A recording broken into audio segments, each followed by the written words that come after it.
All right. Good afternoon, those of you on the East Coast. Good morning to those of you on the West Coast. Welcome to our third Fireside Chat. My name is Derek Thompson, founder of Tweens Technology, and I'm thrilled to lead this chat here today. I'm going to be your moderator, and we have an all-star lineup for you today, as we always do. So our topic for today is centered around game-based learning and gamification and how that's transforming education.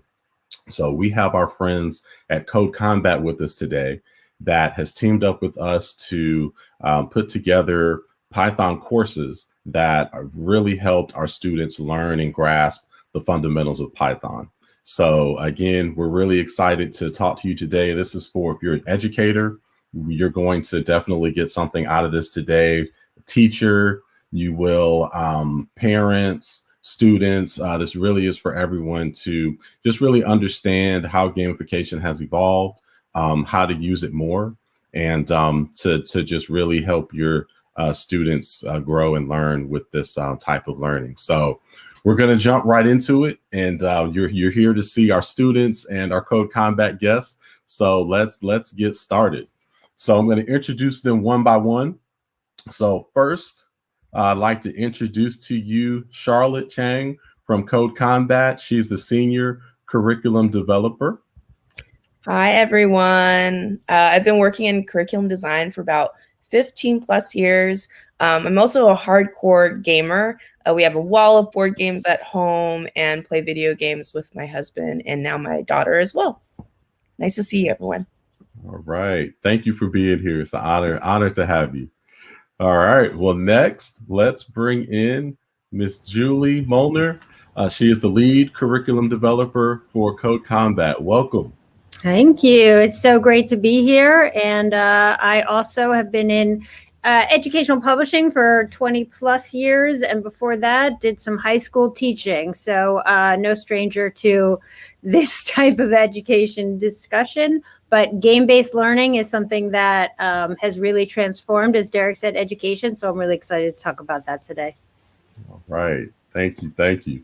Okay. And next up, let's start introducing our students. We have three today. We normally have two, but we have three of our Rockstar students that just completed our recent 12-week Python course. So we have them on here today to talk to us a little more about game-based learning and gamification. So first, let's go ladies first. Let's bring Caitlin on in to the show. Hello, Caitlin. Welcome. Hi, I'm Caitlin. I'm 11 years old, and I really like games and Python. Awesome. Awesome. All right. All right. Well, welcome. We're so happy to have you and look forward to diving in a little more with you and getting your expertise on this important topic. Okay. All right. Next up, let's bring in our friend Alex. Hi, my name's Alex, and this is my first year ever working with Python, and I'm 12 years old. All right. Awesome. Awesome. Thank you. Thank you, Alex. Happy to have you here. And last but not least, let's bring in Braden. Braden, another one of our all-star students. How you doing, Braden? I'm doing well. Hey, everybody. Well, as you can see, my name is Braden, and I really love all types of games, and I'm glad to be here. All right. Well, we are happy to have you. So thank you very much. All right. Well, let's dive into it. So we'll have questions for everybody here, but first, let's start with our curriculum development experts, Charlotte and Julie. Let me just ask this to you, kind of, both here, and whoever wants to take this one can. But what's the difference between you have game-based learning and gamification? Can you kind of educate us on the nuance between that? Yeah, I'm actually very glad you asked that because they are sometimes confused between the two. The way that I would talk about gamification is you gamify something, right? So you gamify something that already exists. What you're doing to gamify it is to add gaming elements to something, a traditional classroom activity or a traditional assessment. And a gaming element is basically a point system, a leaderboard, anything that adds some type of competition or challenge or reward to an existing traditional learning activity.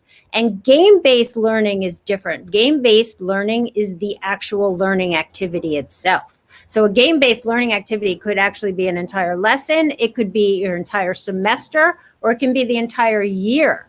And game-based learning actually incorporates gamification elements into a game. And as I said before, you're actually we like to kind of compare it to dinner and dessert, right? So game-based learning is the dinner and gamification is the dessert or the appetizer. Does that make sense? Absolutely. That definitely makes it. Thanks for breaking it down that way. So that helps a lot. Well, now that we can have that explanation and that definition, I do have a couple of questions for our students. So first off, Caitlin, we just finished a 12-week Python course. It was a lot of fun there, and you all just did a great job of grasping that. Could you imagine learning Python any other way now that you've learned it through gamification?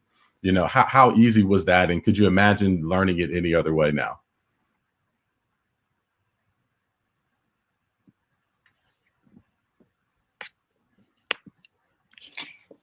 No, because it made it super fun and super easy to learn, and it captivated my interest really quickly. All right, good. Well, I'm going to ask this of all the students here. So the same thing. So Alex, same question for you, my friend. Now that you've gone through and learned it this way, what do you feel like it was easier learning Python through game-based learning? I think it would have been much easier learning it through gamification versus having to read articles, because I'm a very slow reader. Yeah, as I am too. It takes me forever. So my wife can read like an entire book like in a day. I'm like, how in the world do you do that? So yes, I can understand that. All right. Well, hey Braden, I have the same question for you, my friend. What was the experience like? Do you feel that it was easier learning Python through this method?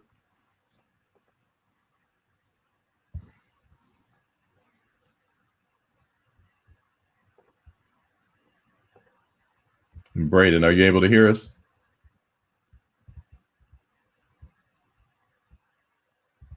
All right, we'll give you a chance to try to unmute yourself. Otherwise, we can come back to you. So did you hear the question, Braden? Okay. So did you feel that it's easier to learn through gamification, through game-based learning? Okay, well, that's a thumbs up from Braden there. I think he's having a technical issue, so we'll get him back in, and our producers will bring him back. So we will continue on. I tell you what, next, we actually have just a quick presentation to dive into game-based learning a little more. So our friends at CodeCombat, Charlotte and Julie, have put some more context to this that they'd like to share with us. So before we dive into additional questions, we're actually going to get a little more of an overview. So Charlotte, Julie, are you ready to give us that presentation? Yes, okay. We are. All right, fantastic. Well, I'm going to pull up your slides here, and you can educate us a little more on this. Great. So yeah, we wanted to take a moment. Julie took some time to describe the difference between gamification and game-based learning. So we wanted to walk through not only the benefits of using either approach, but also some examples that people can use either at home or in the classroom. So next slide, Derek. So gamification, I use this GIF, Are You Smarter Than a Fifth Grader? Because that show was fun, letting kids be the experts. Next slide. So a definition that we might use to define gamification is the integration of game elements like point systems, leaderboards, badges, or other elements related to games into conventional learning activities in order to increase engagement and motivation. Next slide. So ways that gamification increases engagement is that it is naturally active learning. It's naturally interactive where kids, they are answering questions, they're competing against each other. It's a lot more interactive for kids to learn. And also they're working together, so it really incorporates that collaboration piece. And then on top of that, it increases motivation. A lot of times gamification sets up tangible goals and objectives for kids to get excited about. There's often rewards at the end, so they get a sense of accomplishment as well. Next slide. So there's a lot of examples of gamification. A lot of people think that gamification has to be digital, but it actually can also be physical and in the classroom. So you can set up a leaderboard in the classroom. We've set up leaderboards at home sometimes between my husband and I. We'll compete on things like that. There's team-based competitions, right? You know, there's relay races, things like that too. Or online competitions as well. Kahoot is a great example where you can actually do an online quiz and kids anonymously answer questions, and you see there's a leaderboard to see what kid is responding to those questions correctly and quickly. You can also add game elements to any learning activity, so you can add cards or dice to a game or a learning activity.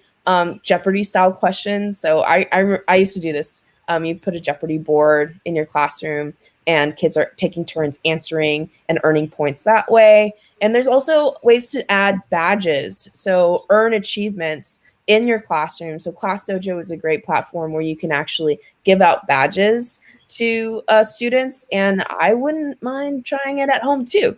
As a parent, you can give badges to your kids or even to yourself because grown-ups need badges too.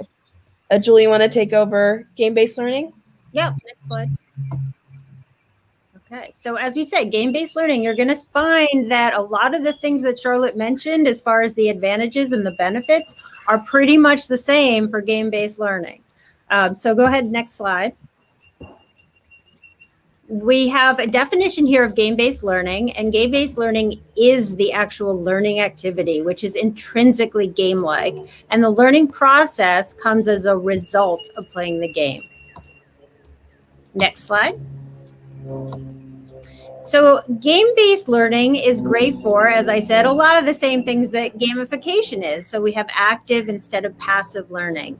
A safe space for students to learn, and this one is really important. I want to say that learning games provides that safe environment for failure. So it's hard for students to fail in a public setting like a classroom, but in a game, they have the opportunity to try out new things. And if they fail in an environment of the game, they simply try again and they learn from their mistakes.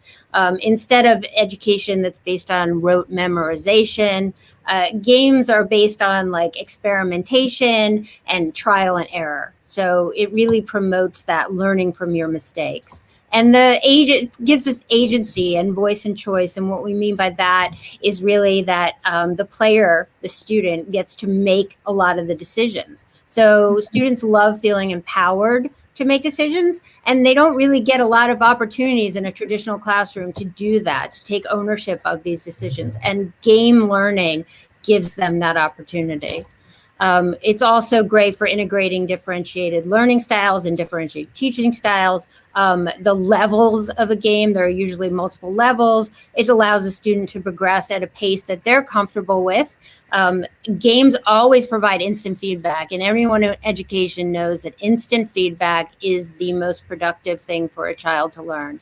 And in a game, you know right away whether you achieved your goal or not, and you keep trying. So I think it's one of those benefits that you only get from a game.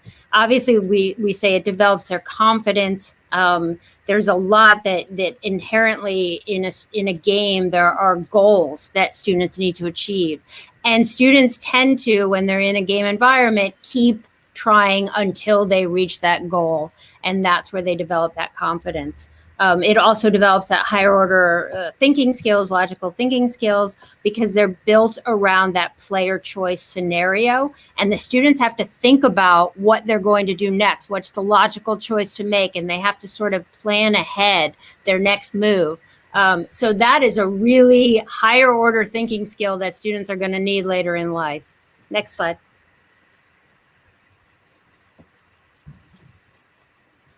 So SEL, which stands for social emotional learning, is something that everybody here is talking about now, especially with the pandemic learning and all these students that were doing distance learning. It's really important to note that game-based learning is great for developing social emotional learning core competencies. And those are self-management, self-awareness, social awareness, and relationship skills. And games, because they are a cooperative, experience-based learning scenario, really gives students the opportunity to work in a team, play by the rules, which is something that all students really need to be able to do, and, work cooperatively, taking turns. I think it's more like we consider it a social experiment. Every time they're playing a game, it is kind of a social experiment where they're practicing all of these core competencies. Next slide. Right. And there are so many examples out there of game-based learning that you can use at home or in the classroom. Julie mentioned that our games are actually using game-based learning, both Azaria, which the kids here use to learn Python, and we also have another platform called CodeCombat. Again, you want to think of game-based learning, not just something that's done online, but you can also do it physically. So there's a group called Breakout EDU that lets kids design their own breakout boxes using what they learned in school. And so you got to solve puzzles to break into the box. Vex Robotics is basically a robotics competition. So it's very team-based as well. And also they are basically trying to build a robot and navigate an obstacle course with their robot to earn points. So Gizmos has online simulations for kids to try out. One of my favorites, I played Carmen San Diego as a kid, but now they have an updated version called Where on Google Earth is Carmen San Diego. Super fun, lets you travel around the world following clues to capture Carmen San Diego. Math Blaster, it's an online math game. Notice how game-based learning, you can teach almost any topic with it. Really, any topic you want to teach, go online and you can find a resource to use. And then After the Storm, I really love, it's this whole social studies game where people are trying to revitalize a neighborhood. And it's really helping you with literacy as kids are reading articles about a neighborhood and figuring out how to solve that problem together. And the other piece I want to highlight is that game-based learning isn't just students playing games, it's also students creating games too. You can have your kid or your student design a board game. They can design a game like the kids did in Azaria. So really the sky's the limit when it comes to game-based learning and how you can really incorporate that into your classroom or at home. All right. Well, great presentation. Thanks for putting that together. I think that really puts it in perspective. And those are some amazing resources as well. So I know our audience will be happy to see that and check those out. So thank you. All right. Well, let's continue now that we have a little more background on the topic. Let's just talk about just more about game-based learning and gamification here.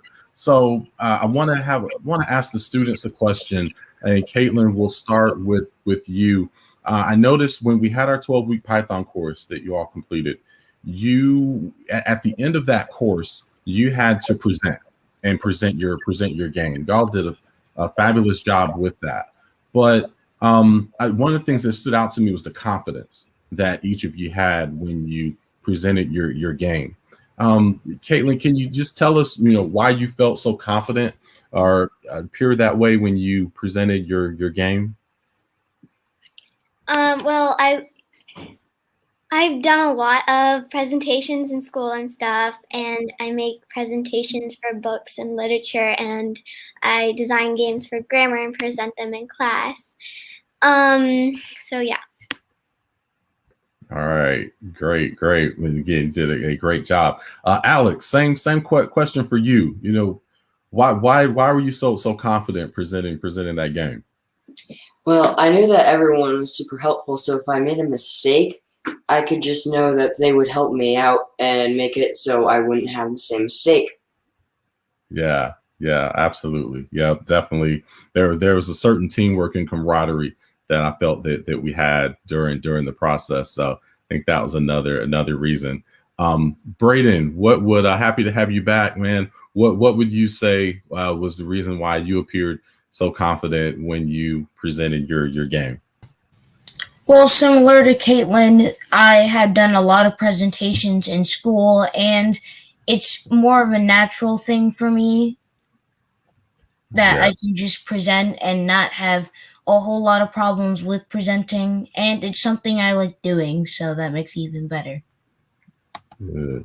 Well, you're very, very good at it. So all of your presentations have been posted. They're on our YouTube channel. So those of you watching, if you have not seen Alex, Caitlin, Braden's presentations, check those out for sure. They're outstanding. And we have more to come because we have more of our student presentations that we'll be posting on a weekly basis. So those all came out really, really well. And also kudos to, our teachers out there in our school system. You mentioned that, you're already getting practice of that, day to day in school, in class. So that is something that many people that aren't in tune with the current, school system may not be aware of that. So that's great to know that that's something that's being pushed in your respective schools. So Charlotte and Julie, what would you say, is there a correlation between game-based learning and, this confidence level that our students have? Oh, absolutely. Absolutely. I think one of the things, and I'm sure Charlotte will have something to add to this, but I think I heard a story once about these kids that were playing Pokemon, and I know I'm dating myself here by using Pokemon because it's so cool, Julie. Right now, do you know that Pokemon's so cool? Oh, okay, yeah. See, I didn't even know it was back. But that they were reading text far beyond their ability level just to figure out what abilities their character could get. And these kids didn't even realize that they were learning and that they were reading beyond their reading level. It was just, it just creates these compelling mastery goals that students are actually realizing what they're able to do through games. And it develops their confidence, but it also, increases their intelligence. Yeah, I love basically working with the game design team building out Azaria because we actually got to infuse a game with story. And that's one of the few things that you can do to motivate a kid's learner is just add story. So in Azaria, you're actually a hero on an epic adventure trying to save the world through the power of coding, right? So I think it's just intrinsically motivating to like, oh, I want to know what happens next. And we even add cliffhangers within the game too. You're like, oh, what happened to Mouse or what happened to so-and-so? And the other thing is that when we were designing the game, what we're able to do is take a learning objective, like I want to teach loops, and break that up into small chunks, basically levels in like playing Mario, like that. And then we scaffold it, which basically means we slowly increase it in difficulty. And in each level, you have a small set of goals. So it just feels really achievable because you're just doing it bite by bite by bite by bite. And kids often don't even know that they're like gaining those skills until at the end. Oh my goodness, I made a game. Yeah. Right. So it really, the learning almost sneaks up on you because you're so engaged, you're in the story, you're having fun, and you're just taking one objective at a time. So it really just helps gain that confidence. I want to go back to that confidence thing for a second. Charlotte, you mentioned that it's an immersive story and they're playing a role. That's a very common thing in game-based learning where you take on the role of somebody else. And the reason for that is because when you're not yourself, you're taking more risks. And as playing another character, you're willing to take risks and you're willing to do things that you wouldn't normally in, a structured classroom environment where you're nervous about what other people are going to think. So students take more risks and therefore the rewards are greater as well. Mm-hmm. Absolutely. And, I want to kind of build on that a little more. So, I heard taking risks. collaboration. What kind of build on that collaboration in that safe space that has been created as a result of collaborating. Charlotte, Julie, can you kind of expound a little more on that collaboration? And even, I know I often also hear the term, failing forward, that comes up with that as a byproduct of collaboration. But can you kind of speak to the collaboration a little more? Yeah, so what we actually recommend sometimes, it's something that actually professional programmers do. It's called pair programming. And pair programming basically means you're writing a program together. And I heard actually during the course that a lot of you were helping each other out. And that's the whole idea. So you can actually code together and fail together. And so when you're failing together, you feel less alone, right? You're doing it as a team and you're solving a problem together. And the other piece of it is, in Azaria, we never penalize you for trying to run your code. So you can run your code as many times as you need to find all those bugs and fix all those mistakes. In fact, even in the messages, we tell you, run your code over and over and over again. And when you do that, you basically learn how to embrace mistakes, because every bug you find basically helps you improve your program and get to that final solution. So yeah, so it's the environment, trying pair programming, and also just encouraging kids to fail, because you're going to learn from your mistakes. I think that, they also, going back to what I said before about the rules that you have to follow and teams and all of these things really are skills. 21st century skills, those 4 C's, collaboration, critical thinking, creativity, all of those things need to be used as you're playing a game. And when you're working as a team, even if you're competing against another team, you have to follow certain social rules, and you really do learn those skills that are needed in 21st century learning and 21st century jobs. Right. Absolutely. And, to that point, I'd love to get our students' perspective on that, because I know we spent a lot of time debugging, helping each other, working in groups. Braden, let's start with you this time. Did you feel kind of that safe space environment that was created as a result of collaborating and working on bugs together? Yes, everyone was so helpful. Even when there wasn't a mistake, they were just giving tips on how you can make your code easier, better, and just how to run things more smoothly. Yeah. That's definitely what I gathered. Alex, how about you? Did you feel that safe space? Yeah, I did. Good. And Caitlin? Yeah, everyone was so nice and easy to work with, and I can't think of any other way to learn it. Yeah, good. We'll hopefully see more and more of this method of learning. Well, I want to let's shift gears a little bit and talk about let's talk about the educators, because I know we have some educators here that are following today. And Charlotte, Julie, want to throw this one back over to you. If I'm a teacher, how do I go about bringing game-based learning into my classroom and using this a little more? Yeah, so I think that's a great question. One thing that they could first start doing is using the gamification techniques that we suggested in the beginning, which is just adding a little, adding the leaderboard or adding badges and things like that.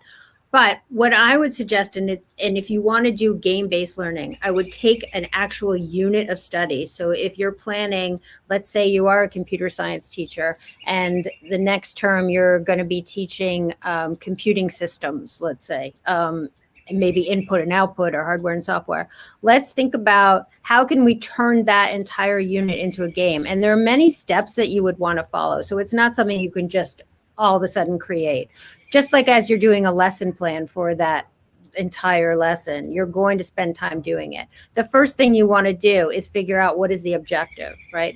And we want to make sure that the learning goal matches the type of game that we're selecting. So there's many different types, as Charlotte mentioned before. They don't have to be digital. It can be a board game. It can be something that you just invented.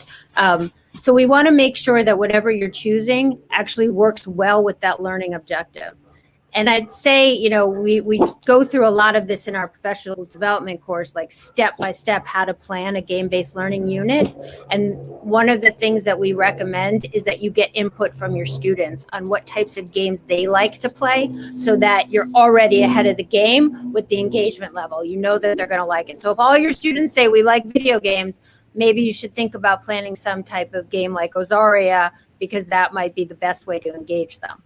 Yeah, and piggybacking off of what Julie said about voice and choice, really, I love it when you have the kids design games too, right? Just like Breakout EDU, design an escape room. We actually have an extra activity where kids are using cryptography. They're using binary code to create an escape room experience for the classroom.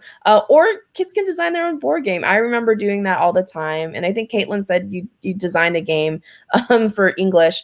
There's any subject you can take and have kids design a game to demonstrate their knowledge. So it can really be at the end of a unit too, as a summative assessment.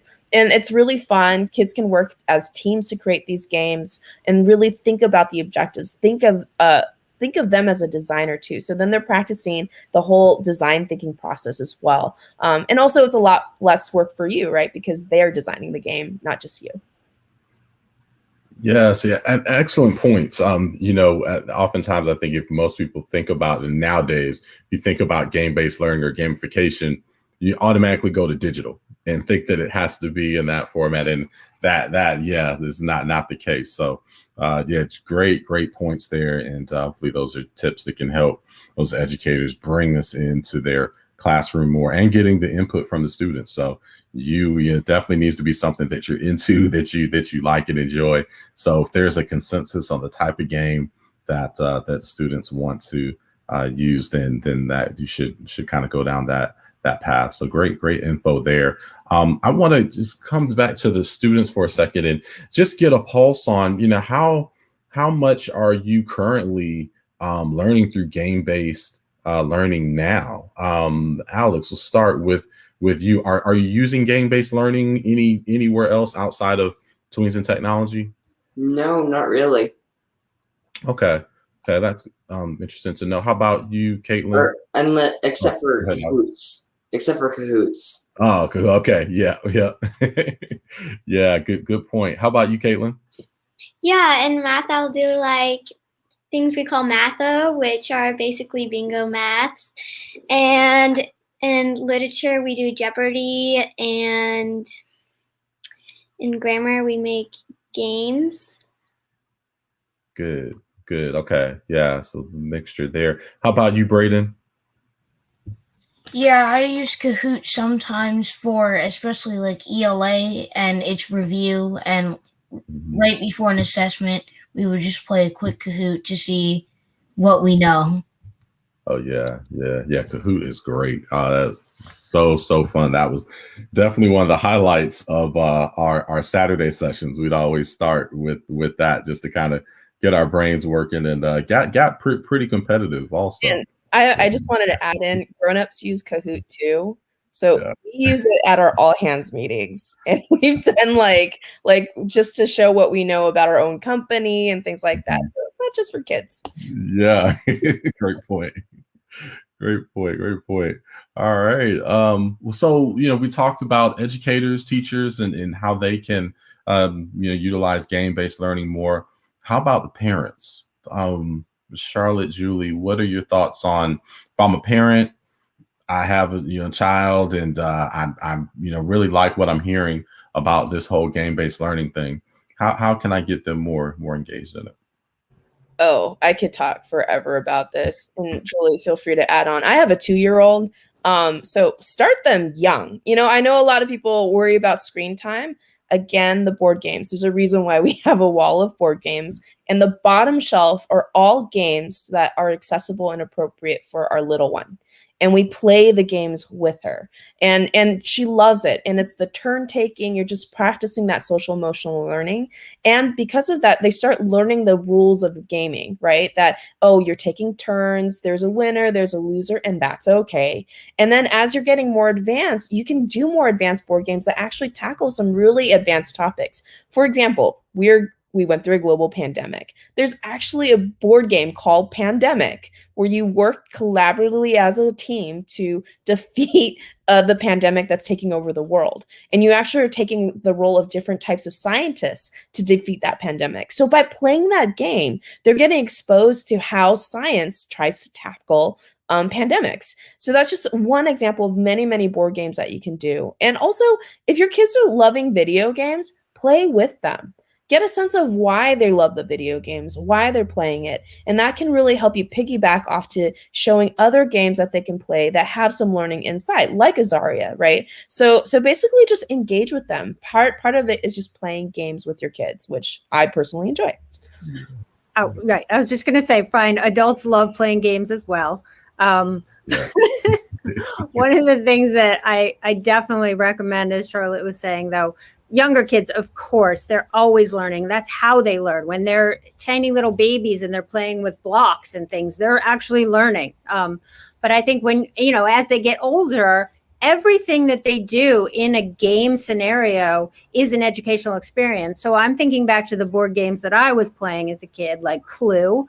If you think about that game, it seems like such a simple game, but you're really practicing logical thinking, deductive thinking. You have to kind of eliminate some, possibilities and come up with a solution based on logic and evidence. So they're all educational. Monopoly taught me so much about finance. I can't even tell you. I think, we don't even realize that these games are so educational. So any board game we encourage, there's so many out there that you can play with your kids. But again, and I agree about the video games, play with them, and definitely be careful about which ones, because they're not all educational. No, I agree. I say it's a starting point, right? And then Minecraft's great. Azaria's great. Yeah.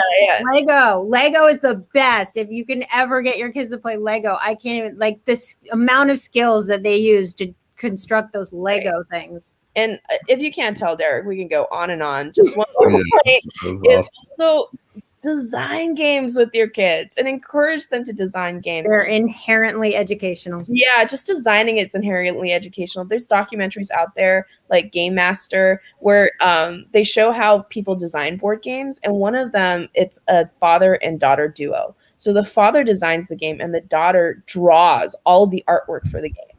So think about ways that you could design a game with your kids. I think that's just going to be a lot of fun. Yeah. Oh, yeah. No, that's great knowledge. I'm going to take a lot of that personally and use that. So, and again, I didn't think about it. Again, in my brain, I started to even get caught up on the fact that game-based learning and gamification is all digital, so I really just kind of lost sight of the fact that Monopoly and all the things that you learn from that and Legos, like you said, and absolutely. Yeah, great info there. So next question, again for CodeCombat, actually I'm gonna ask you individually. Julie, let's start with you. What would you say if you had to give me your number one reason why game-based learning is so successful? I know there's so many, we named so many, but I'm gonna put you in the box to one here. Yeah. What would you give me as your number one? I don't even have to hesitate. Yes, there are so many, but there is one that I think is the most important, and that's engagement. There is millions and millions of evidence done and studies about how effective engagement is in learning. So if a student is engaged, they have about a 99% more chance of learning and making progress in school than a disengaged student. And games are the best way to engage students. So that is my number one choice. All right. Great. How about you, Charlotte? Oh, you took mine. But also with motivate. Okay, I'm going to cheat. Motivation and mastery. So motivation really pairs with engagement, but with game-based learning and gamification, you can really up the stakes. Again, using storytelling and saying, you're saving the world, right? So you really got to conquer the skill to save the world in this story. I mean, that's pretty motivating. Or you're trying to help your team win. So it's not just you, but you want to really really put your stakes in to help your entire team win. And because of that, you're doing mastery because you're iterating. You're motivated to master that skill. And that's the key to learning. You know, even grown-ups, you're trying to master skills. So that motivation and mastery, that combination is just super, super powerful. Okay. Yeah. Great insight once again. Well, we're going to switch to our students one more time here, and I have some closing questions for them. So let's see. Let's start with Caitlin again. And, you know, just to kind of summarize this, I have two questions for each of you. So I'm going to ask the same question here. But again, just to give your number one reason, what do you like most about game-based learning? If you had to give me one thing, what would you say is the number one? I love how fun it is. I love all types of games. All right. Good. It's a lot of fun. And what I meant to actually ask this earlier, but do you have a favorite game that you enjoy playing now, just outside of everything else? What do you like to play? I really like to play imaginary games with my sister. Oh, nice. All right. Good deal. Okay, Braden, same question, man. What would you say is your what do you like most about game-based learning? I like in game-based learning, especially with story games, the story element of the game, because it's just really attracting to games. I guess that's the word. Mm-hmm. It just really makes me want to play them and keep playing them until I eventually win or complete the goal.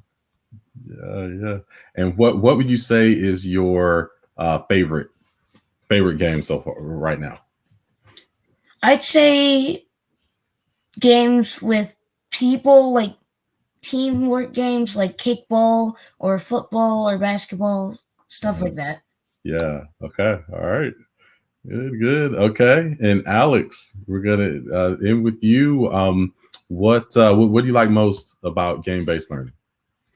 I feel like you can be more encouraged to learn through game-based learning than just having to read over something and answer a quiz. I find it more fun and interesting to learn things. Good point. And what would you say is what's your favorite game right now? I like playing video games with my younger brother. Yeah. Any particular type? Because you have more your sports, you have more your adventure. Any flavor of games you like more? Either FPS games or sandbox games. Okay. Nice. All right. Good. Well, just a very, very engaging conversation. I feel like I've learned so much in just this short 45-minute time frame, and I have so many nuggets that I know I'm personally going to take away and use. Again, I feel like our educators have some really good nuggets, other parents and other students that will see this. This is just such a powerful and effective way of learning. We'll scan and see if we have any questions from the audience. So at this time, those of you that are watching us on our various platforms can submit. I know you've been sending some comments in, and we really appreciate your feedback during the show. We've been putting that up on the screen. But if you have any questions for any of our panelists, if you have something at large that you just want to ask that we will take turns with, or if you have something specific that you'd like to ask someone, please go ahead and send that in now. We'll give it a minute or so for those to come in if anybody has anything. And from there, we'll wrap up our lunch fireside chat from there. Yeah, and just wanted to shout out to Maria, who really helped. She's on our team, helped really shepherd this course with you, Derek. And if you have any questions about our game, Azaria, feel free to contact her to get more information. It's Maria, Maria, at CodeCombat.com. You can also reach me at Charlotte at CodeCombat.com if you want any ideas about any other games, as you can tell. Board games, video games, sports games, any kind of games that you're trying to figure out, feel free to reach out to me. Absolutely. Absolutely. I can't say enough great things of how our collaboration has been with you to build this course. And we could look forward to doing more. We're about to have our camp, and then I know we'll do more later this year in the growing years, and we'll continue to grow this. So we're credit to your kids. Credit to these kids for making it such a success, because they were so engaged and so dedicated. So definitely, definitely were kudos to them. Again, your platform can be found at codecombat.com, CodeCombat.com, or Ozaria is the platform that we utilize for our course. That's Ozaria, OZARIA.com. Again, we're Tweens Technology. You can find us at tweensandtech.org for upcoming classes and programs. This Fireside Chat, this is something that we do on a quarterly basis. And so thrilled to have our guests here today. And in September, we will have our next Fireside Chat, and we will have that with a cybersecurity firm called Agio. And we'll have the CEO from Agio joining us, and we'll be talking about cybersecurity and how to keep our families and children safe. So that'll be a great topic. I'm super excited about that. Hold on, we do have a question here that has come in from Gina here. So how can parents, siblings, or friends support your efforts in STEM? So, well, I'll speak for Tweens and Tech on our behalf. They can support our efforts through visiting our site, tweensandtech.org, and donating to our organization. We are a nonprofit 501c3 organization, and our whole mission is to get kids involved with tech early. So we have that hashtag Learn Tech Early. We feel that learning early just really helps and provides an advantage.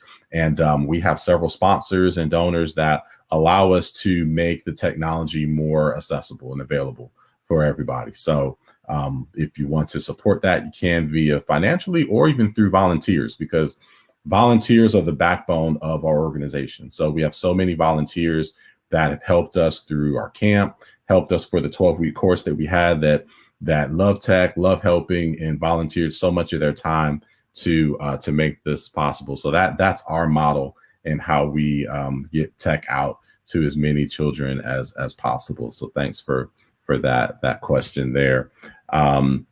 So I want to close with huge thank you. So thank you to Braden, Alex, and Caitlin. You are wonderful. It's been great working with you over the past 3 months.